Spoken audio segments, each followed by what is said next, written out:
Seigneur, on se confie en toi. On t'approche par le seul nom par lequel nous a été donné pour être sauvés, Jésus-Christ. On croit en toi. C'est toi notre appui, c'est toi notre espoir, c'est toi notre vie. C'est en toi qu'on meurt, puis c'est en toi qu'on ressuscite. C'est en toi qu'on a de l'espérance. C'est à cause de toi qu'on se lève le matin et qu'on est rayonnant de joie, même dans nos souffrances, même, Seigneur, lorsqu'on se détourne de toi et qu'on retourne vers toi de nouveau. Tu es un Dieu tellement bon, plein de grâce et d'amour, mais tu es saint. Combien tu es saint, Seigneur, dans ta pureté. Tu détestes le mal au point que tu as puni ton propre Fils sur la croix, lui qui portait nos péchés en son corps. Seigneur, qu'on puisse aujourd'hui s'approcher de toi en vérité. Tu connais la faiblesse de notre chair, puis tu connais le désir que tu as planté dans notre cœur de vouloir avancer avec toi, de vouloir purifier nos voies par ta parole, de vouloir marcher dans tes chemins, de vouloir marcher avec toi. Mais Seigneur, on est faible. On reconnaît notre petitesse, notre faiblesse. Nos pieds nos pieds puis nos mains sont languissants. On a besoin de toi. Seigneur, merci pour le pardon de nos péchés. On désire surmonter nos péchés. On désire vaincre nos péchés.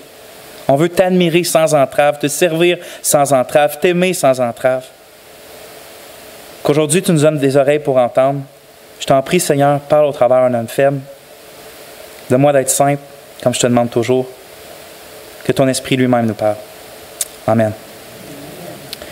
2 avertissements en commençant. La première, c'est que j'ai un chat dans la gorge. Peut-être vous l'avez remarqué lorsque je chantais, mais fait que ça se peut que je tousse beaucoup. C'est à cause que j'ai une toux dans la gorge. Deuxième avertissement, là, j'en vois pas, mais peut-être j'en manque. S'il y a des gens qui ont des enfants aujourd'hui, durant le culte, durant le message, je veux juste dire qu'on va toucher un sujet de l'immoralité sexuelle, enfin qu'on va toucher à des termes peut-être que vous voulez pas adresser maintenant avec vos enfants ou tout ça, mais en tout cas, vous êtes avertis, fait que si jamais qu'on va utiliser des termes, ça va être très décent, ça ne sera pas indécent, mais c'est peut-être des termes que vous vouliez pas expliquer à 3 ans à votre enfant. Anyway. Fait que c'est ça, vous êtes avertis. David, entre guillemets, c'est un étudiant qui a 19 ans puis qui découvre la pornographie à l'âge de 10 ans parce que son ami lui a montré quelque chose, mais lui a dit de le dire à personne. Philippe, lui, a 30 ans, puis il n'avait jamais pensé à la pornographie avant de succomber à la tentation quand il a vu une publicité dans une chambre d'hôtel alors qu'il était parti pour un voyage d'affaires dans une autre ville. Yannick, marié depuis 10 ans, pasteur depuis 5 ans, a passé beaucoup de temps à rencontrer un homme par rapport à son problème d'immoralité sexuelle dans sa vie, par rapport spécifiquement à la pornographie. Puis justement, après quelques temps, ce pasteur-là lui-même était tenté par curiosité d'aller voir, mais c'est quoi toute cette affaire-là? Puis 5 ans après, il trompait sa femme avec une étrangère. Sarah, c'est une célibataire de 35 ans qui a commencé à regarder la pornographie pour fantasmer puis oublier sa solitude. Je connais des dizaines de personnes, des hommes, des femmes, des adultes, des jeunes hommes, des jeunes femmes, des mariés, des célibataires qui luttent contre la pornographie constamment. Chacun d'entre eux a été initié de bien des façons différentes. Il y en a qui l'ont cherché eux-mêmes. Il y en a que c'est des personnes iniques qui leur ont présenté du matériel. Quoi qu'il en soit, la pornographie a maintenant dévoré puis même emprisonné leur cœur, leurs pensées, leur corps. Au début de ce voyage-là, ils se disaient que c'était peut-être du fait de regarder des gens qui faisaient des actes immoraux sur l'écran, ça semblait amusant, palpitant, réconfortant peut-être, excitant. Du moins, il y avait quelque chose là-dedans qui les attirait. Maintenant, le péché s'est reviré puis ils les ont mordus, puis ils les ont mordus fort. Puis ils les ont empoisonnés assez fort. Leur cœur est accablé par la culpabilité, leurs relations avec leurs époux sont rendues tendues, leur vision du sexe est complètement corrompue, puis leur témoignage chrétien n'est pas très, très fort. Je connais ces personnes-là. J'ai mis des noms entre les guillemets tantôt. Certains d'entre eux sont mes frères et sœurs en Christ. Je me suis assis avec eux, j'ai pleuré avec eux, j'ai parlé avec eux pendant des heures. J'ai vu de mes propres yeux le carnage que peut faire et que fait et qu'inflige la pornographie ou tout péché sexuel dans une vie. C'est pour ça que la parole d'aujourd'hui est vraiment importante. Peut-être qu'elle ne va pas nous toucher directement chacun d'entre nous parce qu'on n'est pas pris avec ce péché-là, mais du moins on devrait être tous sur nos gardes par rapport à tout péché sexuel parce que celui qui se croit debout prend garde de tomber. Puis on connaît certainement quelqu'un, il y a certainement des gens qui nous entourent qui ont à vivre avec ce combat-là, avec cette iniquité-là dans leur vie. L'immoralité sexuelle, que ce soit la fornication, la masturbation, la pornographie ou l'adultère, qu'elle soit hétérosexuelle ou homosexuelle, c'est un fléau qui, selon toute vraisemblance, n'épargne pas aussi ceux qui professent l'Évangile.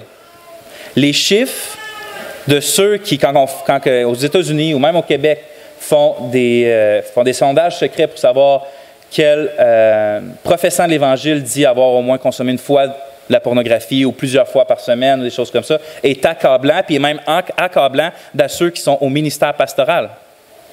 C'est un fléau qui n'est pas juste dans le monde. C'est un fléau qui est dans le monde évangélique. Mais ça ne devrait pas être comme ça. Vous savez, tantôt, Gérard a prié basé sur le verset de 1 Thessaloniciens 4, 3 et 4. Puis ça dit ça, justement. La volonté de Dieu, c'est votre sainteté. Abstenez-vous de la fornication. Puis fornication, c'est le mot grec porneria, duquel vient notre mot pornographie. Mais ça l'inclut, selon dans le monde grec, absolument toutes les déviances sexuelles, absolument tous les péchés hors ce que Dieu proscrit. Fait que fornication, il est traduit fornication, mais c'est vraiment, ça englobe tous les péchés sexuels. Abstenez-vous de la fornication, que chacun de vous sache posséder son propre corps en sainteté et en honneur, parce que c'est vraiment un déshonneur quand on tombe là-dedans, non sous l'emprise de la convoitise, comme font les nations qui ne connaissent pas Dieu. Ainsi, ceux qui connaissent Dieu, ceux qui croient vraiment à l'Évangile de Jésus-Christ, ceux qui ont reçu l'esprit de sainteté puis d'adoption, ont en vérité été libérés du péché puis de sa puissance séductrice. Ils ont tous reçu ce qui est nécessaire pour vivre la vie la plus sainte, la plus joyeuse, la plus satisfaisante qui soit par Dieu. Par Jésus, ils ont absolument tout ce qu'ils ont besoin. Ils ont la grâce qui pardonne, ils ont la grâce qui justifie, puis ils ont même la grâce qui transforme. Comme Paul va dire en Colossiens 2,10, « Nous avons tout pleinement en lui. » Donc, c'est pour ça que c'est un problème, parce que si on a tout pleinement en lui, puis qu'on a la grâce qui pardonne, et la grâce qui justifie, et la grâce qui transforme, qu'on va passer la moitié du message là-dessus, on devrait, puis on est supposé d'être capable de s'abstenir de toute fornication, puis de tenir notre corps en sainteté devant Dieu et en honneur. C'est ça que je crois qu'on oublie dans notre combat contre le péché, puis c'est ce qui est, je crois, fondamental dans le combat spécifique contre l'immoralité sexuelle. C'est pas d'autre chose que l'Évangile de Jésus-Christ. C'est ça qu'on oublie dans le combat contre le péché sexuel. C'est le seul moyen de sortir de ce trou-là pernicieux dans lequel, quand on tombe vite. C'est le seul moyen, c'est l'Évangile du Christ. C'est pour ça qu'aujourd'hui, le titre de ma prédication, c'est « Oui, se détourner de l'immoralité sexuelle », mais les deux prochains mots sont absolument importants. C'est « par l'Évangile ». Se détourner de l'immoralité sexuelle, mais par l'Évangile. Vous allez aller dans plein de groupes des fois, et lire plein de livres, aller dans des conférences qui vont parler de comment combattre ça, mais ils ne vont jamais parler de l'Évangile. Ils vont parler de 3 petites étapes ici, 3 petites 4-5 étapes concrètes là, mais jamais ils vont adresser ce problème-là par l'Évangile. C'est ce que j'espère que l'Esprit va nous aider à voir aujourd'hui. C'est pour ça que je vous invite à tourner dans votre Bible, dans le livre des Proverbes, au chapitre 7. Le livre des Proverbes qui est après les Psaumes, au chapitre 7.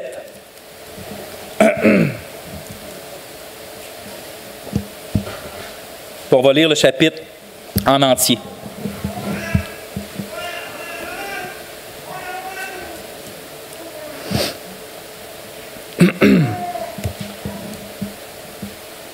Proverbe, le 7e chapitre. All right. Comme ça se lit la parole de Dieu. Mon fils, retiens mes paroles et garde avec toi mes préceptes. Observe mes préceptes et tu vivras. Garde mes enseignements comme la prunelle de tes yeux. Lis-les sur tes doigts, écris-les sur la table de ton cœur. Dis à la sagesse, tu es ma sœur, et appelle l'intelligence ton amie, pour qu'elle te préserve de la femme étrangère, de l'étrangère qui emploie des paroles doucereuses. J'étais à la fenêtre de ma maison et je regardais à travers mon treillis. J'aperçus parmi les stupides, je regardais parmi les jeunes gens, un garçon dépourvu de sens. Il passait dans la rue près de l'angle où se tenait une de ces étrangères, et il se dirigeait lentement du côté de sa demeure. C'était au crépuscule, pendant la soirée, au milieu de la nuit et de l'obscurité. Et voici, il fut abordé par une femme ayant la mise d'une prostituée et la ruse dans le cœur. Elle était bruyante et sans retenue. Ses pieds ne restaient point dans sa maison, tantôt dans la rue, tantôt sur les places, et près de tous les angles, elle était aux aguets. Elle le saisit et l'embrassa, et d'un air effronté lui dit « Je devais un sacrifice d'action de grâce, aujourd'hui j'ai accompli mes vœux. C'est pourquoi je suis sorti au-devant de toi pour te chercher et je t'ai trouvé. J'ai orné mon lit de couverture, de tapis de fil d'Égypte. J'ai parfumé ma couche de myrte, d'aloès et de cinnamome.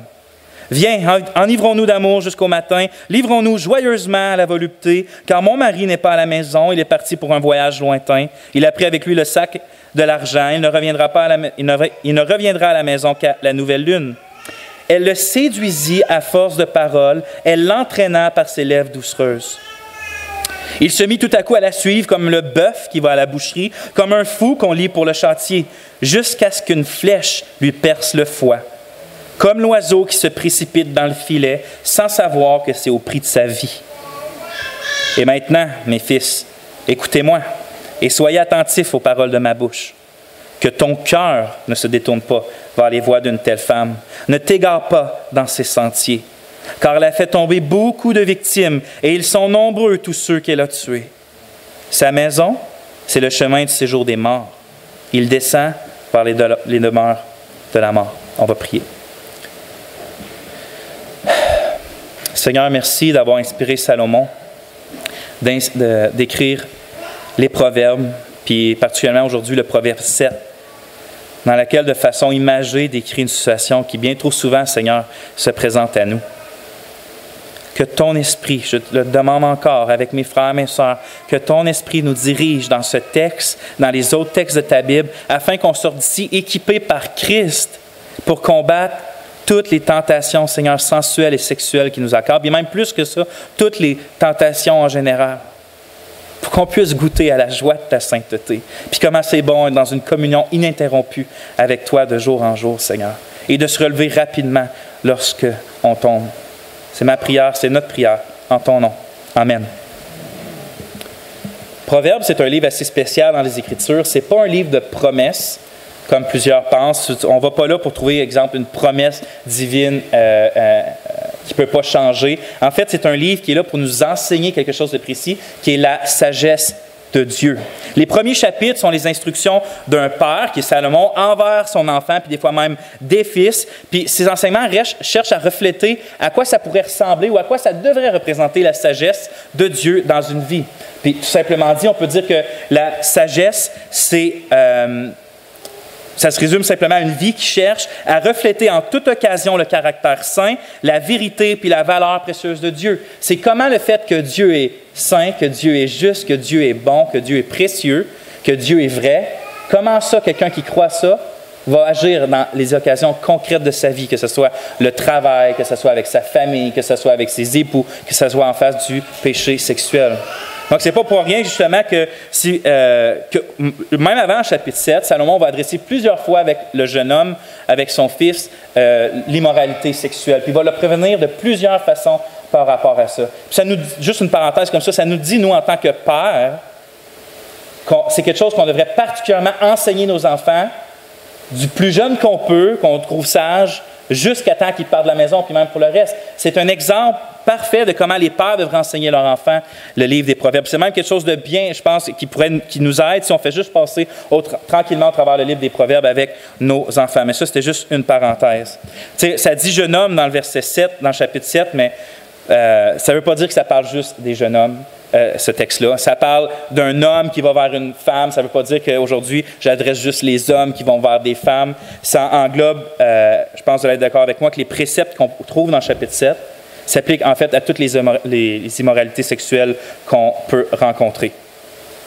Comme vous l'avez remarqué, le chapitre 7, il est entièrement consacré au sujet d'une prostituée, mais en fait du péché sexuel. Puis c'est pas comme les autres proverbes, en fait, où que tu vas souvent avoir plein de proverbes un après l'autre sur différents sujets. Il y a des fois pas tellement de lien un avec les autres. Il va parler du travail, puis après ça, il va parler de la maison, puis après ça, il va parler de l'argent, puis après ça, il va parler de d'autres choses.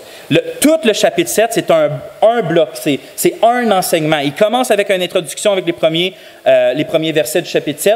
Ensuite de ça, il raconte une histoire. Qu'elle soit vraie ou pas vraie, c'est pas ça l'important. C'est qu'au travers de cette histoire-là, il cherche à montrer les dangers et même le chemin que prend la tentation sexuelle dans notre vie. Puis il va finir avec une conclusion qui va nous ramener à l'importance de sa première exhortation, puis même spécifier certaines choses racontées dans les premiers versets du chapitre 7. Évidemment, on va pas avoir le temps, un seul message que vous me connaissez, d'exposer ce chapitre-là verset par verset. Donc, on va se tenir à un message, mais j'aimerais aujourd'hui faire ressortir quelques points importants qui, pas selon moi, mais selon Salomon, semblent cruciaux dans notre combat contre l'immoralité sexuelle. Puis là, encore une fois, je dis l'immoralité sexuelle, mais vous allez bien voir que les préceptes contre ces péchés-là, c'est les mêmes préceptes qui peuvent s'appliquer à tous les autres péchés, à toutes les autres tentations dans notre vie. Donc, je vais commencer avec mon premier point, c'est que j'aimerais ça qu'on voit la descente vers la mort. C'est comme ça que j'appelle l'histoire que Salomon raconte là, la descente vers la mort. Parce que il est instructif de voir cette histoire-là que Salomon raconte. La manière que moi je la comprends, c'est comme s'il raconte le début, puis la progression, puis la fin de celui qui s'enlace dans justement la tentation sexuelle, dans le péché sexuel.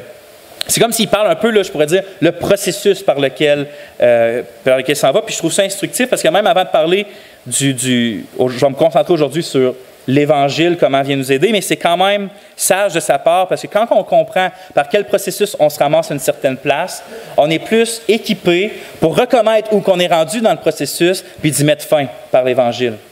Mais si on ne sait juste pas comment la tentation vient nous tenter, on est comme un soldat qui ne connaît rien de l'ennemi.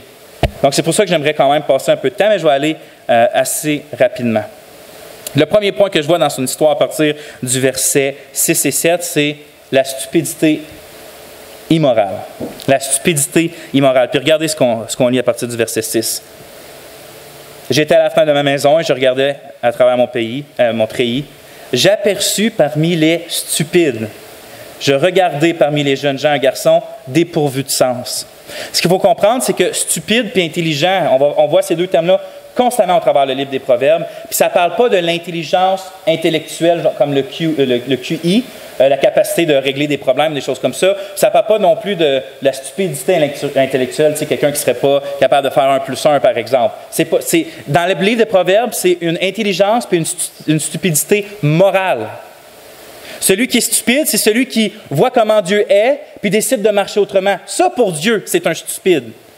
De voir la valeur des commandements de Dieu, mais de choisir les commandements, les tentations du péché. Ça, pour Dieu, c'est un stupide. Puis qu'est-ce que je trouve? C'est, tu sais, il ne mange pas ses mots, Salomon.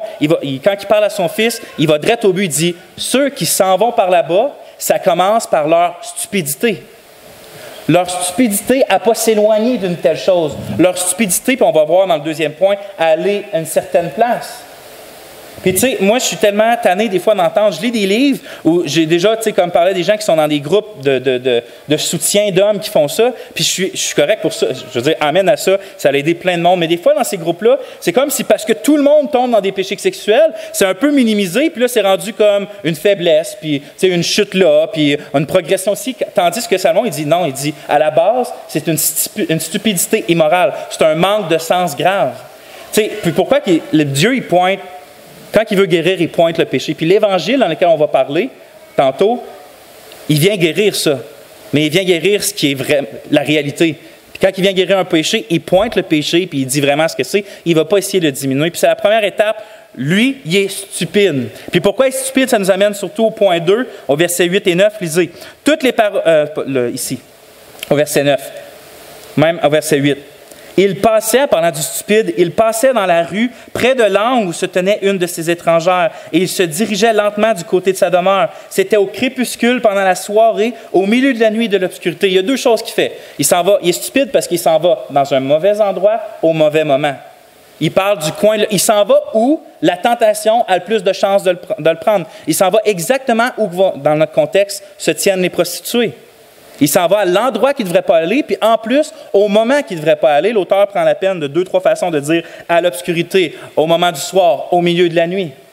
Puis c'est souvent ça que nous, on part avec une stupidité parce qu'on s'en va exactement où qu'on ne devrait pas aller, puis on le sait. On ne devrait pas s'enfermer tout seul avec notre cellulaire. On ne devrait pas avoir notre cellulaire le soir quand on va se coucher. On ne devrait pas aller avec telle femme parce qu'on a senti des émotions qu'on ne devrait pas avoir. On ne devrait pas parler. On devrait se contenir d'avoir des discussions seulement d'affaires avec le secrétaire. Des choses comme ça, avec le mari de mon ami ou des choses comme ça. on s'en va au mauvais endroit, puis on choisit les mauvais moments. C'est pour ça que Salomon prend la peine de dire qu'ils sont stupides. Le sage va s'éloigner de ces choses-là. Le sage va reconnaître sa faiblesse, puis va dire, par là, je ne peux pas passer. Ou je ne peux pas avoir ça dans mes mains. Ou je ne peux pas avoir ça à tel moment. Ou je dois être quelqu'un quand je fais telle chose. Ou je ne dois pas être avec telle personne. Mais celui qui va se ramasser à la mort à la fin, c'est qu'il a commencé à un endroit qui ne devait pas être, au moment qui ne devait pas être. Un endroit et moment. Ensuite de ça, ce qu'on voit, c'est que la tentation survient avec ruse et férocité. Verset 10-11. Et voici, là, il était au mauvais moment, au mauvais endroit. Et voici, il fut abordé par une femme ayant la mise d'une prostituée et la ruse dans le cœur. Puis, regardez, c'est pas je dis que la tentation survient, mais elle ne devrait pas surprendre personne, parce qu'elle s'en va exactement à l'endroit où que la tentation est supposée de survenir. Fait que c'est écrit, c'est sûr que si tu vas à la place, puis à l'endroit, au moment que tu sais que tu ne devrais pas aller, tu dois t'attendre à ce que la tentation survienne, comme la femme dans notre texte est arrivée. Puis regardez, elle n'est pas juste arrivée comme ça, sans mauvaise intention, elle est arrivée avec ruse dans son cœur, qui est écrit. Comment Satan est présenté de façon symbolique ou de façon littéraire, comment vous le prenez dans le premier chapitre de Genèse? Comme un serpent qui était le plus rusé de tous les animaux. Jardin. On voit dans Éphésiens, Paul va dire, revêtez-vous de l'armure complète de Dieu. Pourquoi? Pour pouvoir tenir ferme contre les ruses du diable. Pourquoi on précise ça? C'est que Salomon veut montrer que quand tu t'en vas au mauvais endroit, au mauvais moment, puis que tu es face à la tentation, elle est prête à te recevoir. Puis elle est prête avec des ruses. Peut-être toi, tu ne t'es pas préparé envers elle, mais elle s'est préparée envers toi. Elle sait comment, Satan, il sait amplement comment nous faire tomber. Il sait quoi nous dire, il sait quoi nous montrer, il sait quoi nous promettre, il sait dans quoi nous piéger. Puis en plus, pas juste avec ruse, mais regardez, c'est écrit, elle était bruyante et sans retenue, ses pieds ne restaient point dans sa maison, tantôt dans la rue, tantôt sur les places, et près de tous les angles, elle était aux aguets. La tentation, là, elle ne prend pas une marche puis elle ne sait pas trop quoi faire. Elle vient, puis elle vient pour tuer. Elle vient, puis elle vient pour attraper. Cette femme-là est décrite comme elle qui cherche sa proie. Et vous savez, le verset dans 1 Pierre 5, ça dit « Soyez sobres, veillez, votre adversaire, le diable, comme un lion rugissant, rôde autour de vous, cherchant qui dévorer. » Mais si on s'en va dans l'enclos du lion, où que le lion est supposé d'être, au moment que le lion est affamé, c'est pour ça, vous voyez la stupidité de ces actions-là? Puis, c'est pas pour caler personne que je dis stupidité, c'est juste pour qu'on comprenne que c'est vraiment anti-Dieu, ce chemin-là. Puis c'est vraiment loin de la sagesse des commandements de Dieu. Et non, et on continue. Au point 4, c'est que le péché le saisit finalement. Jusqu'à là, le péché ne l'avait pas saisi. Lui, il s'était mis dans le pétrin, mais il avait encore une chance de s'en sortir. Mais on lit à partir du verset 13, « Elle le saisit et l'embrassa, et d'un air effronté lui dit. » Fait qu'à ce moment-là, la femme, ou le péché personnifié par la femme, ou la tentation, elle n'attend pas, elle saisit, puis elle surprend, puis elle prend d'un coup, puis elle colle. Ça peut être quoi? Ça peut être, tu es sur Facebook, puis il y a une image qui apparaît, tu as cliqué. Tu peux encore t'en sortir après, mais tu as été saisi, tu as cliqué, puis bang, tu es bombardé, ou tu es au centre d'achat, bang, tu es bombardé, tu as été saisi, tu as été embrassé par le péché. Là tu y as été, tu peux encore t'en sortir, mais tu as été saisi. Puis ce qui suit par après, par exemple, un coup que c'est saisi, si tu ne recules pas rendu là, c'est assez dur de s'en sortir parce qu'au point 5, on voit que le péché argumente. Ça, c'est les versets 14 à 20. Je ne les lirai pas toutes parce qu'on vient de les lire. Mais la femme, elle va sortir toutes sortes de raisons de pourquoi il devrait la suivre, de pourquoi ça va être bon, va lui promettre de la joie, va lui dire que son mari n'est pas là, il n'est pas prêt de revenir, il n'y a pas de problème, il n'y a pas de difficulté, ça ne va pas te revenir dessus, personne ne va le savoir. Le péché va toujours t'argumenter pour qu'au moment qu'il te saisit, au lieu de le repousser, tu vas à ton tour l'embrasser. Au lieu de le repousser, tu vas à ton tour l'embrasser. À quel point ça peut être mauvais? C'est juste une fois, ça ne va pas se reproduire. Mon conjoint Noé ne s'intéresse pas à moi, puis il ne donne pas ce que j'ai de besoin. J'en ai assez de m'en sentir seul. Et Noé, après tout ce que j'ai fait, je le mérite. Ou je vais arrêter après ce coup-là, ou des choses comme ça. Le péché va toujours argumenter, ou Satan va toujours argumenter, comme j'ai dit, pour au lieu de repousser le péché qui nous a saisis, de l'embrasser aussi à notre tour. Puis finalement, le point 6 qu'on voit dans cette histoire-là, c'est que le péché, il tue. Puis c'est assez clair, à partir du verset 21, on lit « Elle le séduisit à force de paroles, elle l'entraîna par ses lèvres doucereuses. Il se mit tout à coup à la suivre comme un bœuf qui va à la boucherie, comme un fou qu'on lie pour le chantier, jusqu'à ce qu'une flèche qui perce le foie, comme l'oiseau qui se précipite dans le filet, sans savoir que c'est au prix de sa vie. Puis au verset 27, sa maison, c'est le chemin du séjour des morts. Il descend vers les demeures de la mort. Tu sais que la flèche qui transperce le foie, là, qui a déjà tombé dans l'immoralité sexuelle ne peut pas dire c'est ça qui arrive vraiment. Un coup qu'on a goûté, est-ce que c'est vraiment la joie, l'abondance, la sécurité, la satisfaction qu'on trouve, ou c'est plutôt un piège puis une flèche qui nous transperce l'âme? C'est toujours ça qui attend l'immoralité sexuelle. C'est toujours la mort. C'est la mort de nos relations, c'est la mort de notre joie, c'est la mort de notre paix, c'est la mort de tout ce qui nous rend heureux, en fait. Puis finalement, ça peut réellement nous conduire à la vraie mort. Je ne parle pas juste, oui, la mort physique, mais aussi la mort spirituelle.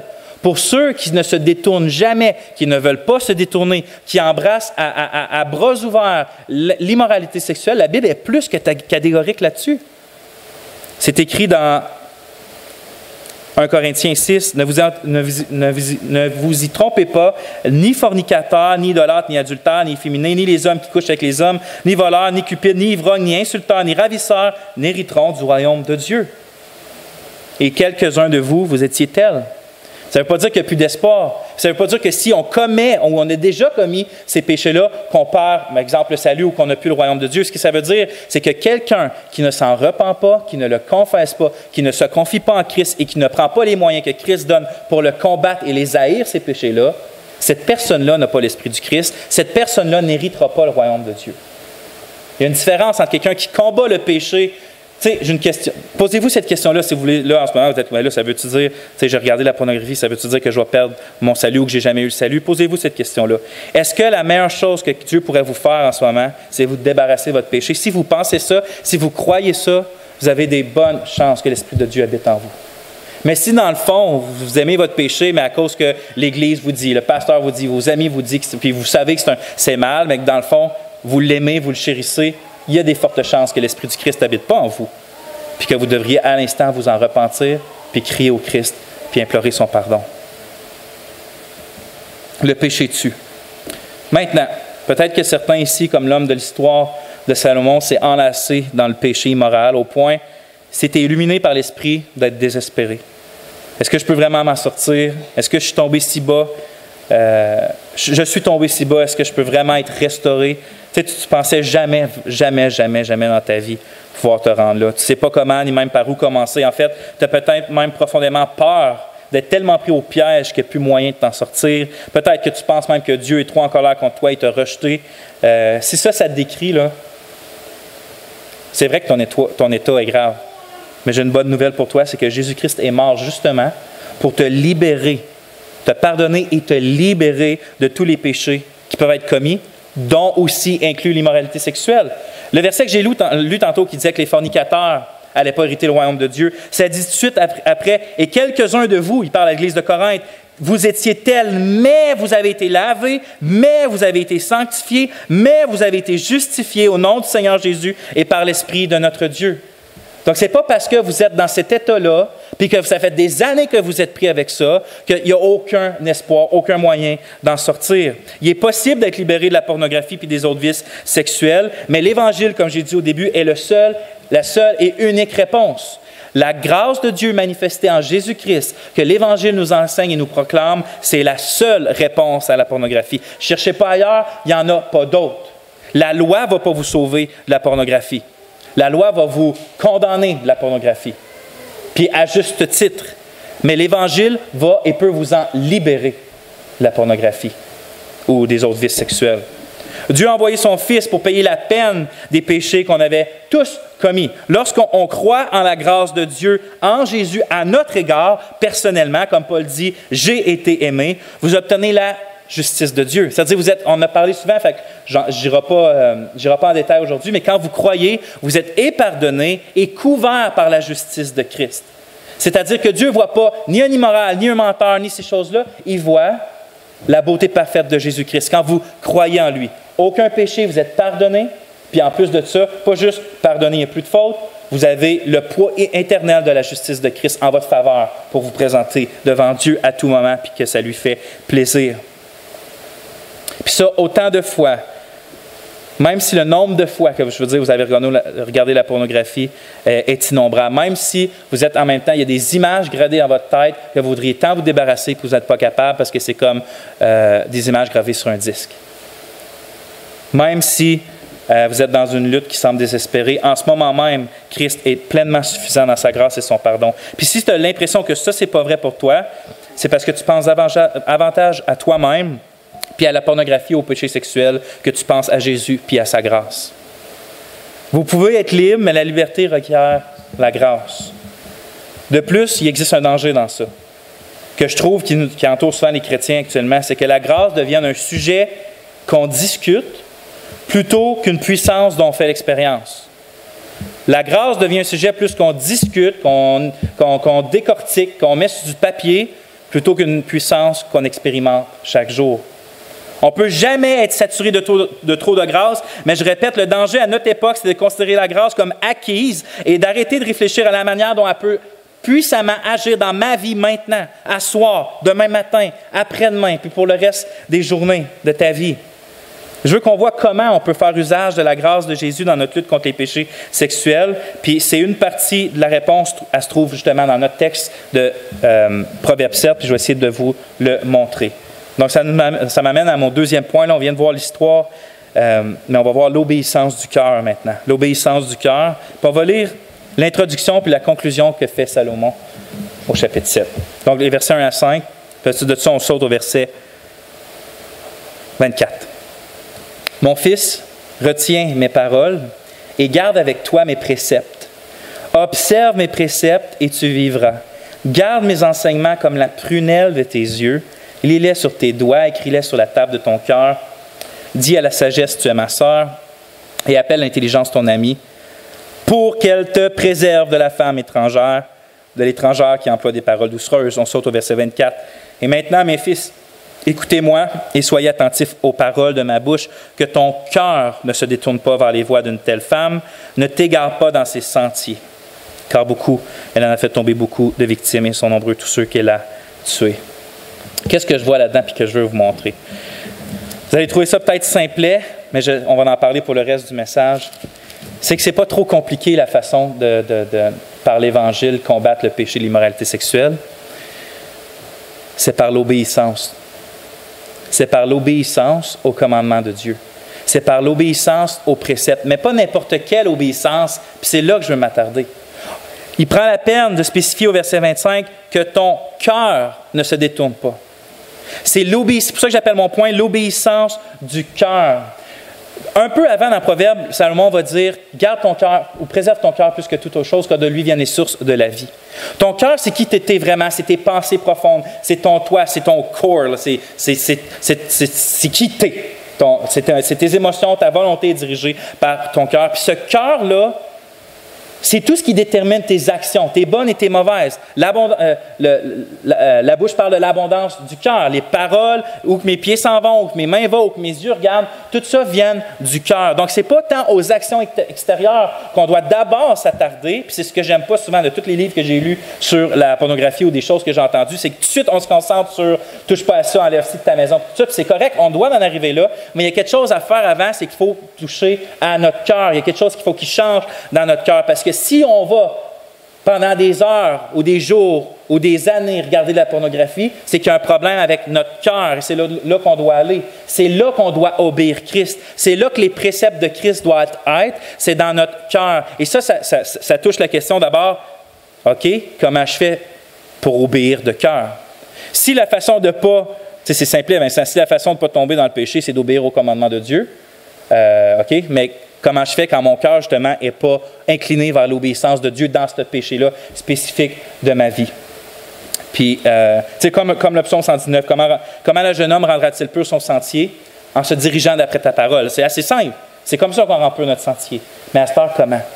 Et c'est là que j'en viens à l'Évangile, parce que dans les Écritures, à partir de Genèse jusqu'à Apocalypse, il y en a un seul qui peut toucher et changer pour le mieux le cœur humain. Il y en a un seul. Puis il y en a un seul qui a promis de le faire dans la Nouvelle Alliance, de changer nos cœurs de pierre en cœurs de chair. Et c'est l'Éternel Dieu, au travers de Jésus-Christ, par son Esprit puissant. C'est le seul qui peut changer notre cœur et qui promet de le faire. Et comment il promet de le faire? Oui, par son Esprit Saint, mais c'est aussi en nous amenant à la foi, à l'obéissance de la foi. Puis c'est la nuance que je veux qu'on voit là. L'obéissance du cœur, ce n'est pas une obéissance purement extérieure, c'est une obéissance de la foi. Puis j'aimerais te regarder dans Romains 1,5. Paul va dire qu'il a reçu son apostolat, c'est-à-dire le ministère d'apôtre, par qui nous avons reçu grâce et apostolat en vue de l'obéissance de la foi pour son nom parmi les nations. Ici, Paul enseigne que Dieu a donné à son peuple, par Jésus-Christ, par le moyen des apôtres, la grâce à son peuple, je parle, afin qu'il soit capable d'obéir par la foi au commandement de l'Évangile. Parce que quand l'Évangile dit « croire tu seras sauvé », c'est l'obéissance. Quand l'Évangile dit de marcher dans la sainteté, comme on a vu tantôt, c'est de l'obéissance, mais c'est l'obéissance par la foi. Est-ce que c'est qu'il faut... je veux dire, excusez-moi, je vais juste... Ma gorge, elle me fait un peu mal. La grâce, c'est pas seulement, puis c'est ça que je veux comprendre, la grâce, c'est pas simplement une faveur non méritée, c'est-à-dire le fait que Dieu a une disposition agréable envers nous. Ça, oui, c'est ça la grâce. Dieu a une disposition envers nous qui est pleinement non méritée. C'est une pure grâce. C'est ça, c'est une pure grâce. Mais la grâce, c'est pas juste ça, c'est aussi une puissance. C'est une faveur de Dieu, du fait qu'il agit avec nous, non basé sur nos péchés, mais sur son propre amour, mais aussi c'est aussi une puissance dans nos vies. La grâce est une force divine qui nous est donnée pour qu'on puisse vivre d'une manière qui plaise à Dieu. Paul va dire, regardez le lien entre grâce et puissance, quand que Paul priait pour que l'écharpe dans sa chair lui soit enlevée, 3 fois le Seigneur lui a dit « Ma grâce te suffit ». Puis ensuite de ça, « Car ma puissance s'accomplit dans ta faiblesse ». La grâce est une puissance. Il va dire ailleurs que la grâce de Dieu, il va dire, par la grâce de Dieu, je suis ce que je suis. Et la grâce de Dieu n'a pas été vaine envers moi parce que j'ai travaillé plus que tous les apôtres. Toutefois, non pas moi, mais la grâce de Dieu en moi. Fait que la grâce de Dieu a été un moteur puissant dans sa vie pour qu'il travaille même plus que tous les autres apôtres. La grâce de Dieu est une puissance. Et pas juste un état, c'est une puissance. Donc, tout comme dans Proverbe 7, dans Romains 1,5, Dieu appelle les chrétiens, ou dit qu'il appelle les chrétiens à l'obéissance, mais il précise également que nous aurons la puissance nécessaire pour accomplir cette obéissance-là, qui est, dans le fond, le don de la grâce de Dieu et le pouvoir de lui obéir. Dans l'Évangile, Dieu nous donne la puissance par la foi de lui obéir. Puis la foi, je vais en parler quand je vais prêcher sur 1 Pierre bientôt, mais la foi, ça n'a pas le choix de conduire à l'obéissance. Si tu fais confiance à quelqu'un, tu as la foi, you trust in him, tu lui fais vraiment confiance. Si cette personne-là te dit à gauche, il y a un ravin, tu meurs. À droite, c'est un jardin succulent. Si tu lui fais confiance, tu vas aller à droite, au jardin. La foi obéit toujours. La désobéissance, c'est toujours un manque de foi. Celui qui croit que Dieu est plus satisfaisant que tout, quand Dieu lui dit que tous ceux qui ont faim et qui ont soif, venez au banquet, sans rien périr, sans rien manger. Ceux qui croient Dieu vont aller à Dieu, vont pas se tourner vers le péché. C'est pour ça que, la bataille contre le péché, c'est par l'obéissance, mais l'obéissance de la foi. Donc oui, la bonne nouvelle de la grâce, c'est que nos péchés sont pardonnés, mais ça, c'est simplement une partie, puis une très bonne partie en passant. Mais la grâce qui pardonne, la grâce qui pardonne est merveilleuse et essentielle, mais les pécheurs ont besoin de plus que de pardon. Puis tous ceux qui sont régénérés savent que ce n'est pas juste le pardon qu'on désire. On a besoin de la grâce pour vivre comme Jésus, c'est ce qu'on désire. On désire de la grâce pour battre notre péché et le mettre à mort. On désire de la grâce pour arrêter de penser comme ça, arrêter de parler comme ça, arrêter d'agir comme ça, arrêter de réagir comme ça, puis de commencer à faire telle et telle chose. Je sais, vous tous qui êtes chrétiens, c'est ce que vous désirez dans le fond de vous-même, d'être plus comme Jésus. Donc, vous n'avez pas juste besoin de pardon, vous avez besoin de cette grâce-là pour faire marcher plus comme Jésus. On a besoin de la grâce qui nous change pour que nous puissions lui ressembler dans sa sainteté puis dans son amour. C'est exactement ce que la grâce nous donne aussi. Dans Romains 6,4, Paul déclare, « Nous avons donc été ensevelis avec lui par le baptême en sa mort, afin que, comme Christ est ressuscité des morts par la gloire du Père, de même nous aussi, nous marchions en nouveauté de vie. » La mort et la résurrection de Jésus ne se contentent pas d'effacer notre dette de péché puis de nous pardonner. La mort et la résurrection de Jésus conduisent à une transformation. Puis par la grâce transformatrice de Dieu, on peut vivre une nouvelle vie grâce à ce que Jésus a fait pour nous et continue de faire pour nous aujourd'hui. Il y a beaucoup de ceux qui s'enlacent dans les péchés sexuels, qui passent leur temps à rechercher le pardon. Ils supplient, ils plaident pour le pardon quand ils se sont adonnés, par exemple, à la pornographie, mais ils ne savent pas quoi faire après. Pardonne-moi, pardonne-moi, pardonne-moi, pardonne-moi, retombe. Pardonne-moi, pardonne-moi, pardonne-moi, retombe. Puis la Bible enseigne qu'en plus de confesser des péchés et de rechercher le pardon de Dieu, il faut apprendre à rechercher la puissante grâce transformatrice de Dieu en croyant à l'Évangile puis en marchant dans la foi et l'obéissance à ce même Évangile. La grâce de Dieu vous pardonne puis pardonne tout votre péché. Et la grâce de Dieu vous donne le pouvoir de vivre différemment et de lui obéir dès maintenant. Comme qu'on devrait chérir, rechercher puis aimer la douceur de cette grâce-là. Vous devez demander la grâce, puis je dois demander la grâce du pardon après avoir, exemple, regardé des choses qu'on ne devrait pas regarder ou penser des choses qu'on ne devrait pas penser, mais on ne doit pas s'arrêter là. On doit demander la grâce transformatrice de Dieu aussi, sa puissance de nous changer à partir de l'intérieur, dans notre cœur. Parce que Dieu est fidèle à sa parole, Dieu est fidèle à ses promesses, puis avec le temps, tu vas recevoir la puissance que Dieu promet pour plus jamais regarder de la pornographie ou plus jamais succomber à d'autres vices. La puissante grâce transformatrice de Dieu peut nous donner un cœur pur qui obéit, comme dit le Proverbe 7, 25 qu'on a lu tantôt. Il peut nous aider à maîtriser nos appétits sexuels immoraux puis les mettre à mort en Christ. Dieu aime son Fils, puis il aime le voir former en nous. Puis vous pouvez être sûr que si on lui demande de le former en nous, autant qu'on lui demande de pardonner nos fautes, qu'il va prendre plaisir à le former en nous et à donner tout ce qu'on a besoin pour sortir de nos péchés. Mais on ne peut pas l'obtenir par nos propres forces et efforts. On a besoin, comme j'ai dit, de sa grâce transformatrice qu'on trouve en Jésus. Puis celle-là est toujours à notre disposition, mais c'est nous qui ne savons pas comment s'en servir, comment l'utiliser. Avoir la puissance de changer qui vient de Jésus, sans savoir comment l'utiliser, c'est quasiment comme pas l'avoir en soi. Ça ressemble à quelqu'un qui est pris sur une île déserte, sans nourriture, sans eau, bien, il y a un avion qui fonctionne très bien, rempli de gaz, mais il ne sait juste pas comment le conduire. On a tout à notre disposition, mais souvent, c'est nous qui ne savons pas comment aller épuiser ou l'utiliser pour en bénéficier. Si vous voulez utiliser la grâce transformatrice de Jésus, vous devez faire quelque chose qui est si facile que les gens trouvent ça souvent impossible. Vous devez croire. Vous devez croire à la grâce transformatrice de Jésus. Et de là vient l'obéissance de la foi. Vous devez croire. La grâce transformatrice fonctionne lorsque vous croyez que Jésus vous la donne. Quand vous lui faites confiance qu'il vous la donne. Au moment où vous croyez en la grâce de Jésus pour vous changer, vous commencez à changer. Au moment que vous commencez à croire en la grâce transformatrice de Jésus, vous commencez vous-même à changer. Puis plus vous continuez à y croire, plus vous continuerez à changer. Paul écrit dans Romains 6, 11, « Ainsi vous-même, regardez-vous comme mort au péché, ou considérez-vous, ou regardez-vous comme mort au péché et comme vivant pour Dieu en Jésus-Christ. » Puis dans le contexte, Paul enseigne que l'une des premières étapes pour mettre notre péché à mort, c'est justement de considérer, de croire fermement, d'avoir nos yeux sur ça, qu'on est mort au péché et qu'on vit pour Dieu. C'est-à-dire que Dieu a fait ces réalités-là dans notre vie, puis il le fait encore aujourd'hui. Croire, croire, croire. Si vous voulez changer puis ressembler au Christ, que ce soit dans le domaine de la pornographie ou dans d'autres domaines, vous devriez croire qu'en Jésus, vous avez le pouvoir de changer. Puis c'est là que ça plante tout le temps avec ceux que je fais du counseling par rapport à ça.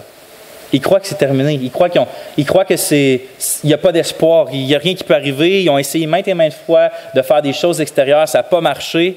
Puis ils croient que ça marche juste. C'est tout le temps là que ça mène. Puis l'Évangile te ramène à non, il faut que tu crois. Tu crois, oui, dans la grâce du pardon, mais dans la grâce transformatrice de Christ. Lorsque tu crois que ce pouvoir t'appartient en Jésus-Christ, bien, il t'appartient. Lorsque tu crois à la puissance de la grâce, tu es apte à obéir. De plus, cette foi-là qui croit et qui obéit doit toujours être accompagnée, par exemple, de la repentance. Dans la Bible, la repentance a décrit un processus d'une vie puis des pensées de péché qui se détournent de ça vers une vie puis des pensées d'obéissance. C'est toujours ça la repentance. C'est toujours un changement radical. Je marche dans une direction puis je tourne dans l'autre. Ça, c'est la repentance. Puis lorsqu'on se repent, on doit toujours franchir au moins 3 étapes qui sont bibliques. Puis si vous voulez vous en souvenir, il y a un acronyme que j'ai déjà vu puis je me suis souvenu, c'est l'acronyme CAR, C-A-R. CAR. Puis on va les voir, ces 3 lettres-là. Le C de CAR, c'est la première étape du processus de repentance qui consiste à confesser son péché. La repentance passe toujours par, premièrement, confesser son péché. L'apôtre Jean dit, « Si nous disons que nous n'avons pas de péché, nous séduisons nous-mêmes.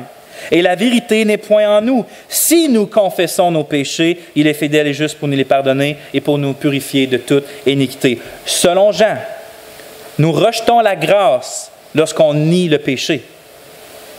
Lorsqu'on nie qu'on est soit dans un vice sexuel, qu'on a un problème d'immoralité ou de dépendance, ou peu importe, lorsqu'on nie le problème, on nie la grâce qui va nous en sortir.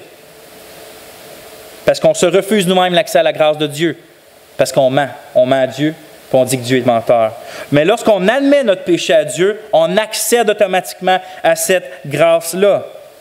La première étape du repentir consiste donc à parler à Dieu et à lui parler de notre péché, à confesser, parler à Dieu. Et oui, il le sait déjà, c'est sûr, mais on doit quand même parler à Dieu du péché dont nous sommes conscients dans notre vie actuellement. Tout chrétien qui lutte contre l'immoralité sexuelle doit s'humilier d'abord devant Dieu en disant à Dieu ce que Dieu sait déjà. Parce que si ça ne passe pas par ta bouche vers Dieu, tu n'as pas confessé. Assis-toi, mets sur ton genou, puis vous allez...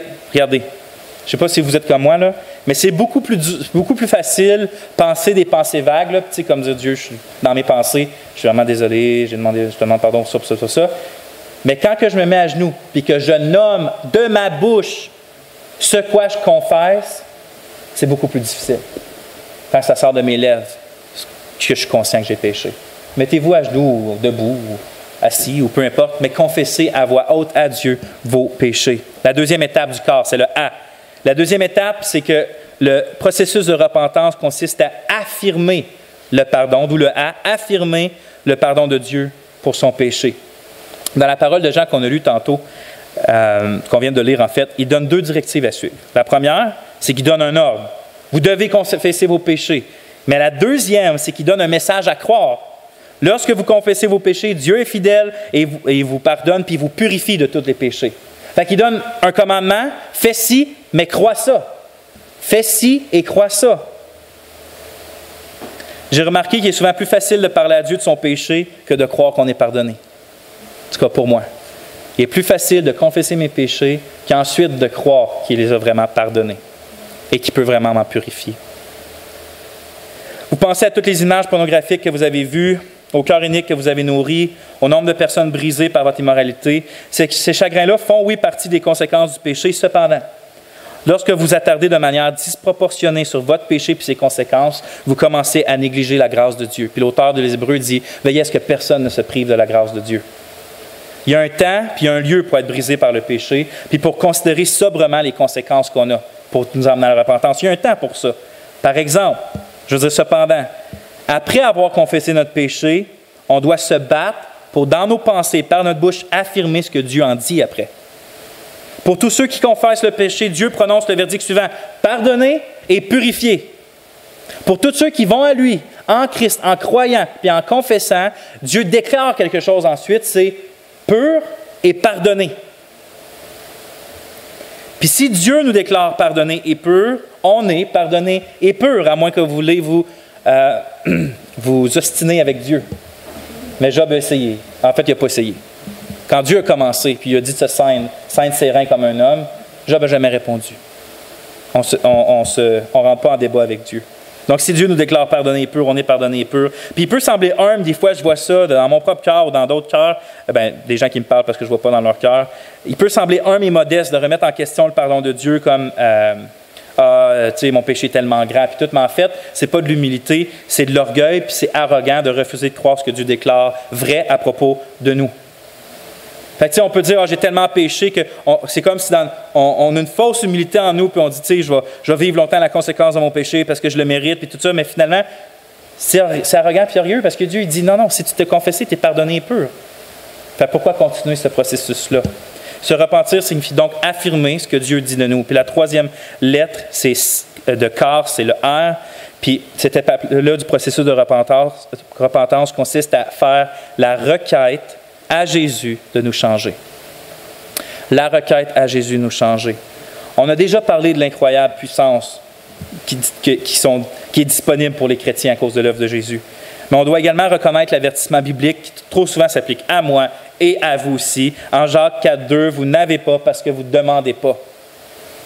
Vous n'avez pas parce que vous ne demandez pas. Après avoir confessé nos péchés et fait confiance au pardon de Dieu, on devrait maintenant demander à Dieu constamment la grâce spécifique pour être différent, pour être mieux, pour marcher droitement dans ses voies. Dieu ne veut pas simplement qu'on connaisse ses grâces, il veut aussi qu'on vive ses grâces. C'est pour ça qu'il prend une énorme joie à constamment déverser sur nous ses grâces quand on lui demande. Si on demande à Dieu une grâce en forme de poisson, il ne va pas nous la donner en forme de scorpion. Si on demande à Dieu avec... pourquoi on n'utiliserait pas ces promesses-là? Quand ça dit, cogne, il va être ouvert. Appelle, on va te répondre. J'entends du monde utiliser ces promesses-là pour toutes sortes de banalités terrestres. Pourquoi pas utiliser cette promesse-là que si on cogne, ça va ouvrir pour justement demander la grâce de changer. La grâce de changer. Puis de rester à la porte juste en tant que Dieu nous ouvre selon ses promesses. Notre Père sait de quoi on a besoin, puis il ne va pas justement nous donner le contraire de ce qu'on a besoin. Mais au lieu de nous repentir en confessant, croyant puis suppliant, nous, on réagit généralement aux échecs moraux qu'on a par des punitions mentales, que j'appelle. Puis vous avez déjà souvent fait l'expérience de ça. Disons que vous avez péché puis vous avez regardé de la pornographie. Puis après ça, vous vous mettez à penser, je suis terrible, je suis affreux, à quoi j'ai pensé, si mes amis savaient que je faisais ça, ils ne me paraient plus, je ne pourrais plus être dans le ministère si j'arrête pas de faire ça, si mon épouse le découvre, qu'est-ce qui va arriver, si mes parents le découvrent, qu'est-ce qui va arriver, si mon pasteur le découvre, qu'est-ce qui va arriver, si les gens de l'Église le découvrent, qu'est-ce qui va arriver, je ne mérite pas d'être chrétien, peut-être que je ne suis pas chrétien, blablabla. J'appelle ça des punitions mentales, puis ainsi de suite. Puis vous passez par ces punitions mentales qui naissent en fait de la culpabilité, puis qui alimente encore plus la culpabilité. Ça vient de la culpabilité, puis ça alimente encore plus la culpabilité. Puis il n'y a rien de tout ça qui est utile. Il n'y a rien de tout ça qui est utile, puis c'est ce que fait pourtant la plupart des chrétiens dans leur lutte contre l'immoralité sexuelle, c'est qu'ils se flagellent intellectuellement, constamment. Mais les punitions mentales ne sont pas utiles parce qu'elles traitent le péché d'une manière égocentrique au lieu d'une manière centrée sur Christ. Méditer sur le fait que vous êtes misérable et pathétique ne fait que juste perpétuer l'égocentrisme, c'est-à-dire d'être centré sur vous, de l'égocentrisme pécheur qui vous a conduit d'abord à regarder la pornographie. Parce que si vous avez d'abord regardé la pornographie, c'est parce que vous étiez trop centré sur vous, votre sensualité, vos appétits charnels qui êtes centrés sur Dieu. Puis un coup que vous le faites, vous continuez d'être centré sur vous-même en regardant votre péché puis votre piteux état. Le discours autocondamnant vous place toujours au centre de la scène lorsque vous réfléchissez à ce que vous pensez et de ce que vous avez fait. Puis lorsque vous décrivez, vous vous mettez à décrire comment est horrible chaque étape de ce que vous avez fait. Tout tourne autour de toi. Le problème, c'est qu'il y a trop de toi dans tout ça, puis qu'il n'y a pas assez de Christ, puis que c'est Christ qui a besoin d'être au centre si tu veux arrêter de tourner autour de toi, puis de ton péché. La seule façon de briser ce cercle vicieux-là, c'est de sortir le soi du centre, puis d'aller vers Christ, puis de tourner alentour de lui. On doit cesser de nous parler à nous-mêmes dans des catégories de condamnation, puis commencer à parler à Dieu dans des catégories de confession. Ce n'est pas la même chose de s'auto-flageller avec des pensées, puis de confesser à Dieu. Si tu veux passer du temps à penser à tes mauvaises affaires, mais prends le temps à les confesser à Dieu, puis pas juste à t'auto-flageller dans tes pensées. Ce que je viens de dire, c'est assez important parce que le Seigneur va te libérer du péché de la pornographie. Quand il va le faire, l'un des plus grands changements qu'il va faire dans ta vie, ça va être justement de ne plus répondre à la pornographie en te parlant à toi-même par des mots puis des pensées de condamnation, puis de commencer à répondre à ce péché-là en parlant à Dieu par des prières, des supplications puis des confessions. Vous l'avez remarqué, quand on pêche, plus on attend, comment je pourrais le dire de façon plus positive, lorsqu'on a développé une saine habitude du moment qu'on pêche d'aller tout de suite à la croix, c'est pas long qu'on est restauré. C'est quand on ne le fait pas que ça prend du temps. Puis que ça fait encore plus de blessures, puis qu'on se sent encore plus coupable, puis qu'on brise les choses encore plus de nous. Fait que quand Dieu commence à nous guérir d'un certain péché, la chose qui se passe, c'est que toujours qu'il commence à nous décentrer de nous, puis de s'auto-parler, puis il commence à nous centrer sur Dieu, puis à nous amener à la confession, puis à la prière, puis à la supplication. Le dialogue avec soi-même, puis l'autocondamnation ne permettent pas d'accéder à la grâce de Dieu, qui pardonne et transforme. Il y a juste la repentance puis la foi qui le fait. Le vent va commencer à tourner dans votre lutte contre la pornographie lorsque vous allez commencer à saisir la grâce qui pardonne, la grâce qui transforme, puis lorsqu'on va apprendre à constamment, à la seconde même, se repentir et croire. C'est là qu'on va commencer à avoir des changements. Quand on va être vite à se repentir et croire. Vous devez venir au Christ dans votre brisure, votre frustration, votre dégoût puis votre honte. Vous devez lui en parler. Dites-lui ce que vous avez fait. Dites-lui ce que vous pensiez et vouliez. Soyez honnête avec lui parce que lui, il voit de toute façon, vous êtes nus devant lui. Pleurez puis demandez-lui de vous pardonner. Pleurez puis demandez-lui la grâce d'être différent. Puis en faisant ça, vous allez vous éloigner de la confiance en vous-même comme une solution à votre péché, puis vous allez vous approcher du trône de la grâce de Jésus pour être secouru au moment opportun dans tous vos besoins.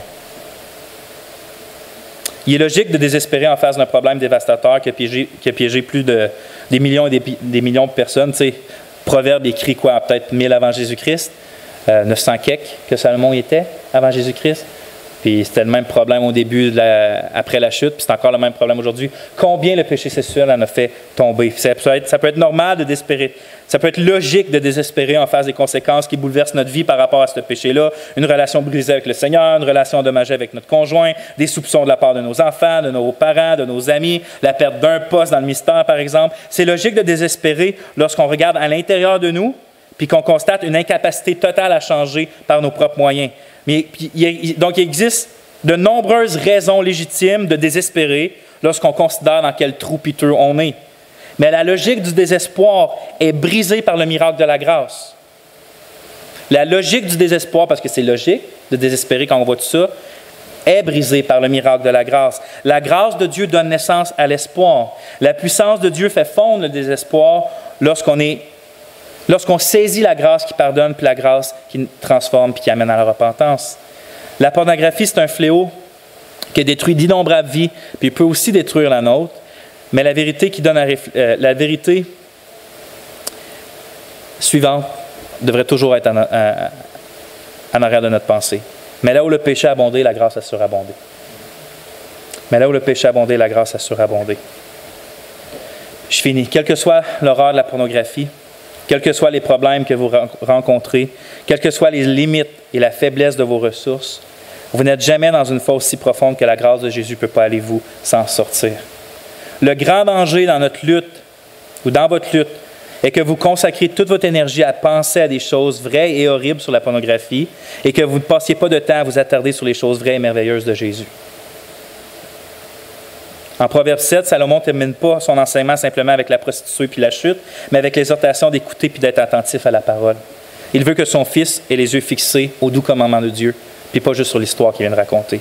Puis je répète, il n'existe pas de consommateurs de pornographie ou de gens asservis au vice sexuel. Il n'en existe pas que Jésus ne peut pas sortir, que Jésus ne peut pas sauver, que Jésus ne peut pas libérer. Il n'y a pas de lutte pour la pureté si intense que la grâce de Jésus ne peut pas gagner la bataille. Il n'y a pas de conséquences si lourdes que la puissance de Jésus ne peut pas les supporter. La grâce de Jésus pour vous changer est plus forte que le pouvoir de l'immoralité pour vous détruire. La grâce de Jésus est plus forte que votre propre désir de regarder du sexe. Alors qu'il n'y a aucun espoir pour toi lorsque tu regardes à la pornographie, il y a tous les espoirs possibles lorsque tu te tournes vers Dieu et vers sa grâce. L'espoir d'une transformation durable commence lorsque vous criez à Dieu dans la repentance, puis lorsque vous le suppliez de vous accorder sa grâce qui transforme, qui pardonne et qui nous amène à la fois à la repentance. Lorsque vous demandez ces choses avec foi, il ne va jamais vous les refuser. Il va mettre en vous le vouloir et le faire selon son bon plaisir, qu'on lit en Philippiens, afin que vous afin que vous puissiez résister au lion qui tourne alentour de vous jusqu'au moment où il va fuir loin de vous. La grâce de Dieu est à votre disposition dès maintenant, puis partez pas d'ici un matin sans avoir reçu la grâce de Dieu qui pardonne, la grâce de Dieu qui transforme. On va prier. Seigneur, je trouve que c'est des paroles si faibles qui sortent de ma bouche pour exprimer des vérités si cruciales, mais je sais que ton esprit peut faire toutes choses. Et tu dis qu'un des rôles principaux de ton esprit allait être de rendre témoignage du Christ. Seigneur, rends témoignage de la bonté, de la beauté, puis de la grâce du Christ à tous ceux qui sont assemblés aujourd'hui. Ceux qui sont pris, Seigneur, dans le vice de la pornographie et des autres immoralités sexuelles. Viens à leur aide, Seigneur. Montre-leur à se détourner d'eux-mêmes, de leurs péchés, puis à espérer avec foi et confiance que tu vas venir à leur secours et les libérer. Amène-les à la foi, à la repentance, à la confession, à affirmer ton pardon dans leur vie. Seigneur, garde-nous de tout mal. Garde notre pied de la chute. Combien c'est amer lorsqu'on goûte au péché.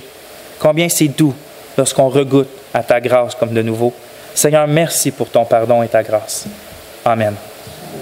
Je vous invite dans une minute de silence, après quoi on va terminer avec un chant.